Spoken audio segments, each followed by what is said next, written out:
Assalamualaikum warahmatullahi wabarakatuh. Perkenalkan kami dari kelompok 4. Di sini kami akan memaparkan terkait rubrik penilaian pada aspek kemampuan perspektif.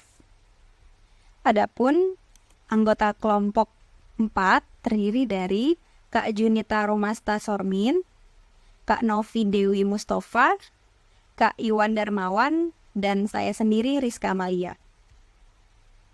Kemampuan perspektif. Siswa dikatakan telah memahami suatu masalah belajar apabila siswa dapat melakukan perspektif dengan kemampuan sudut pandang siswa secara kritis dan mampu membangun gambaran mengenai materi atau teori atau belajar. Dan di sini terdapat 5 poin rubrik perspektif. Untuk poin pertama yaitu kredibel. Dalam KBBI, kredibel memiliki pengertian dapat dipercaya. Kredibel berupa informasi atau bukti lainnya yang sudah terbukti kebenarannya, sehingga bisa dipertanggungjawabkan. Penilaian kriteria kredibel dapat dilihat dari apakah perspektif yang dimiliki peserta didik dilandaskan pada sumber-sumber yang dapat dipercaya, seperti buku paket, artikel, maupun jurnal atau tidak. Untuk poin yang kedua, mengungkap. Penilaian kriteria mengungkapkan dapat dilihat dari apakah perspektif yang dimiliki peserta didik dapat menunjukkan, membuktikan, mengemukakan, atau memaparkan sesuatu solusi dari persoalan dengan jelas dan sistematis. Dan untuk poin selanjutnya akan dijelaskan oleh rekan saya. Oke, terima kasih atas waktunya. Untuk slide selanjutnya saya akan menjelaskan yaitu tentang rubrik perspektif yang ketiga yaitu wawasan. Penilaian kriteria wawasan bisa dilihat dari apakah perspektif yang dilakukan peserta didik sudah mencakup berbagai materi terkait sesuai dengan masalah atau soal yang diberikan. Kemudian yang keempat adalah masuk akal. Memiliki perspektif yang masuk akal maksudnya adalah peserta didik dapat melihat suatu hal yang dari sudut pandang yang berbeda dan kritis namun masih dapat diterima oleh akal. Tidak aneh, tidak mustahil, dan masih logis.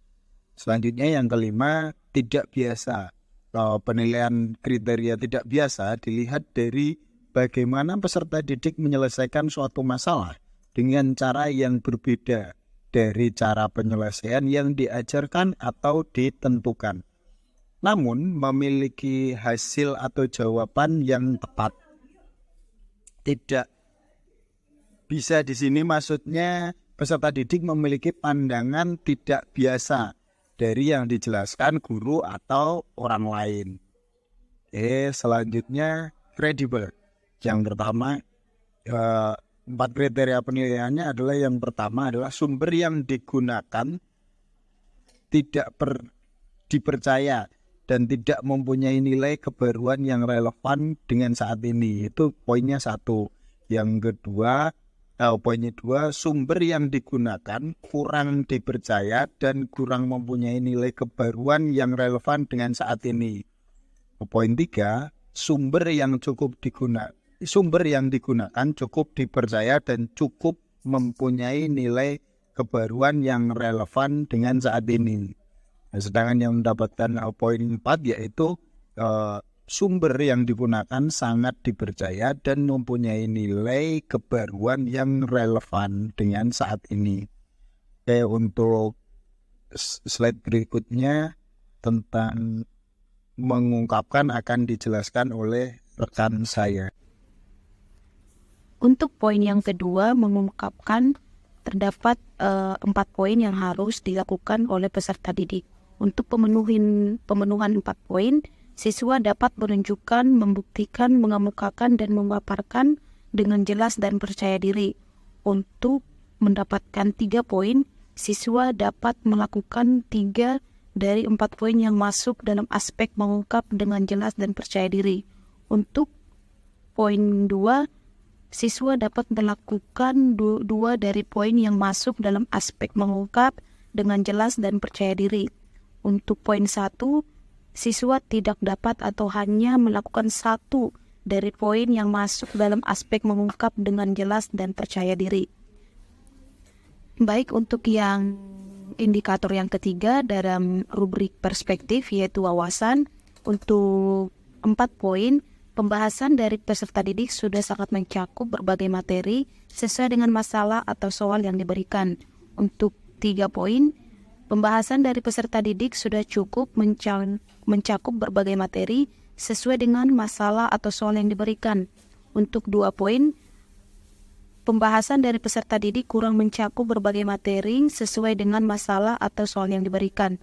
Untuk poin 1, pembahasan dari peserta didik tidak mencakup berbagai materi sesuai dengan masalah atau soal yang diberikan.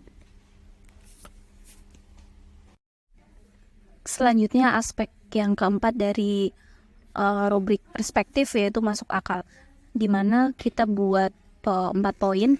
Yang poin yang keempat, peserta didik melihat materi dari sudut pandang yang berbeda, kritis dan sangat bisa diterima oleh akal dan logis. Untuk poin yang ketiga, peserta didik melihat materi dari sudut pandang yang berbeda, kritis dan cukup bisa diterima oleh akal dan logis. Poin yang kedua, yaitu peserta didik melihat materi dari sudut pandang yang berbeda, kritis dan kurang bisa diterima oleh akal dan logis. Dan untuk poin yang pertama atau nilai poin 1, yaitu peserta didik melihat materi dari sudut pandang yang berbeda, kritis dan tidak bisa diterima oleh akal dan logis. Terakhir, ada aspek tidak biasa dalam rubrik perspektif. Untuk mendapatkan poin 4, peserta didik sangat mampu menyampaikan pendapat dan opininya secara kritis, unik, dan jarang. Untuk poin 3, peserta didik cukup mampu menyampaikan pendapat dan opininya secara kritis, unik, dan jarang. Untuk poin dapat nilai 2, yaitu peserta didik kurang mampu menyampaikan pendapat dan opininya secara kritis, unik, dan jarang. Terakhir, untuk poin yang dapat nilai 1, yaitu peserta didik tidak mampu menyampaikan pendapat dan opininya secara kritis, unik, dan jarang. Baik Bapak Ibu sekalian, mungkin itu saja yang bisa kami sampaikan dari kelompok 4 mengenai penilaian dalam rubrik perspektif. Kurang lebihnya mohon maaf. Wassalamualaikum warahmatullahi wabarakatuh.